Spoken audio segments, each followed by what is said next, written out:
జగన్ రెడ్డి పాలనలో ఏదైతే ఇబ్బంది పడ్డ అమరావతి రైతులు ఉన్నారో, మహిళలు ఉన్నారు, వాళ్ళు చాలా ఇబ్బందులు పడ్డారు. ఇంటికి పోలీసులను పెట్టి చాలా హింసించారనే వార్తలు మనం చాలా చూసాము. ఇప్పుడు అమరావతి ప్రాంతంలో ఉన్న వాళ్ళ మహిళలను అడిగి తెలుసుకుందాం. చంద్రబాబు గెలవడాన్ని మేము ఆనందం, ఇంకా అది మాటలతో చెప్పలేనంత ఆనందం. మాటలు రావట్లేదు మీకు ఎలా చెప్పాలన్నది. ఎందుకంటే గత 5 సంవత్సరాల్లో మేము అనుభవించిన నరకం అలాంటిది. అవమానాలు, మేము కట్టే బట్టల దగ్గర నుంచి, మేము తినే తిండి దగ్గర నుంచి, మా జీవితాలని అనకూడని మాటలు, మాట్లాడకూడని, ఒక ఆడపిల్లని మాట్లాడకూడని మాటలతో మేము ఇబ్బంది పడ్డాం.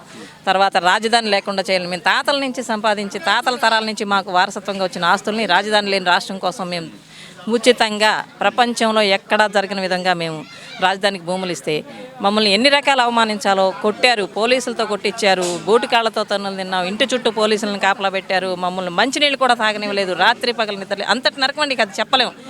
అది ఇప్పుడు తలుచుకోవడానికి కూడా ఇబ్బందిగా ఉంది మాకు. అది మేము ఏమంటారు దాన్ని, గత అనుకుని చాలా ఆనందంగా ఉన్నామండి. ఈరోజు ముఖ్యమంత్రి గారు సచివాలయానికి వచ్చే సందర్భంగా మేము మా ఆనందాన్ని వ్యక్తపరుస్తూ పూలాభిషేకం చేయడానికి రెడీగా సిద్ధంగా ఉన్నాం. అప్పటి బాధలంటే ఆడపిల్లలు వీళ్ళ నాన్నకో, ఒక గర్భిణిని అయితే బూటకాలతో తన్ని అబార్షన్ అయ్యేలాగా తన్నారు. ఇంకా మీకు పడ్డారు అన్నది చెప్పడానికి తెలిసిన విషయమే అందరికీ. అలాంటి ఇబ్బందుల నుంచి మేము ఇవాళ స్వర్ణయుగంలోకి అడుగుపెట్టామనుకుంటున్నామండి. అప్పటి ఈ చంద్రబాబు గారి మీద నమ్మకంతోనే, ఆయన విజనరీ మీద నమ్మకంతో భూములు ఇచ్చాం. మధ్యలో మాకు గ్రహణం పట్టింది, రాష్ట్రానికి, ఆంధ్ర రాష్ట్రానికి గ్రహణం పట్టింది రాజధాని లేకుండా. ఇప్పుడు మళ్ళీ ప్రపంచ దేశాల్లోనే గర్వించదగ్గ రాజధాని ఏర్పడద్దన్న గట్టి నమ్మకంతో మేము ఈరోజు ఉన్నామండి. నెంబర్ 1 స్థానంలో ఉంటుందని మేము అనుకుంటున్నామండి. చంద్రబాబు గారి మట్టికి బాగా చేస్తారు, అభివృద్ధి అయ్యిద్ది, సంపద సృష్టిస్తారు. విజన్, ఆయన ఒక విజన్, సంపద సృష్టిస్తారు, ఉద్యోగాలు వస్తాయి పిల్లలకి, ఎక్కడికి ఏ దేశాలకి వెళ్లకుండా ఇక్కడే ఉండి జాబులు చేసుకునేటట్టు చేస్తారు చంద్రబాబు. ఈ 5 సంవత్సరాల్లోనే చాలా వరకు డెవలప్మెంట్ అనేది జరుగుతుంది. కానీ మేము బాగా ఆనందిస్తున్నాము. ఇవాళ చంద్రబాబు గారు అసెంబ్లీకి వస్తున్నారు. ఈ దారి పొడుగున మేము ఆయనకి పూలతో స్వాగతం పలుకుతున్నాము. అయితే ఇదివరకు మాకు జగన్మోహన్ రెడ్డి ఉన్నప్పుడు ముళ్ళ కంపలు అడ్డం పెట్టాడు. ముళ్ళ కంపల మీద మేము దాటుకుంటూ వెళ్ళాం.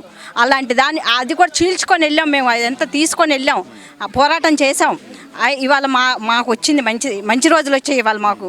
కాబట్టి మేము చాలా ఆనందంగా ఉన్నాము. చంద్రబాబు గారికి పూలతో చేస్తాము, మేము స్వాగతం పలుకుతాము. మాకు ఆనందం, చాలా ఆనందంగా ఉంది. జై అమరావతి, జై జై అమరావతి. ఆంధ్రప్రదేశ్. మేము కనీసం పొలాలు ఇచ్చి ఇన్ని రోజుల నుంచి మా ఆస్తులన్నీ ప్రభుత్వానికి ఇచ్చి కూడా అండి, చివరాఖరికి మాజీ ముఖ్యమంత్రి గారు మా మొహాలు చూడటానికి కూడా ఇష్టపడలేదండి. మేము ఎన్నిసార్లు పర్మిషన్ అడిగినా కూడా తను అసలు అపాయింట్మెంట్ ఇవ్వలేదండి. ఇవ్వకపోయినా కూడా సచివాలయానికి వెళ్ళడానికి, ఇక్కడి నుంచి వెళ్ళడానికి మేమేదో టెర్రరిస్ట్ టైపుల్లో మమ్మల్ని భావించి పరదాలు పెట్టుకొని వెళ్ళటం, చాలా హింస ఇచ్చారండి. ఇవాళ చంద్రబాబు నాయుడు గారు నిన్న ప్రమాణ స్వీకారం రోజు ఏకైక రాజధాని అమరావతి అని చెప్పిన రోజు, ఆ రోజు నిద్రపోయామండి మేము. ఈ 5 ఏళ్ల నుంచి ఏ రోజు ఏ బిల్లు పాస్ చేస్తారో, మా ఆస్తులు ఏమైపోతాయి, మా పిల్లల భవిష్యత్తు ఏమైపోతుందో, ఈ 2 ఏళ్ల నుంచి కనీసం మాకు కౌళ్ళు ఇవ్వకుండా కమ్మ అనే ఒక పేరు పెట్టేసి, కమ్మరావతి అని ఒక పేరు పెట్టేసి ఇక్కడ ఉంది. కనీసం 29 కాదండి, ఇప్పుడు రాష్ట్రం మొత్తం కూడా ఇదే రాజధాని అని చెప్పి ఒక ఓటుతో నిరూపించారండి. ఒక ఓటుతో నిరూపించి ఆయన తీసుకున్న నిర్ణయం కరెక్ట్ కాదు, ఇదే చంద్రబాబు గారిని చేసింది కరెక్టు అని చెప్పి ఒక ఓటుతో నిరూపించారండి.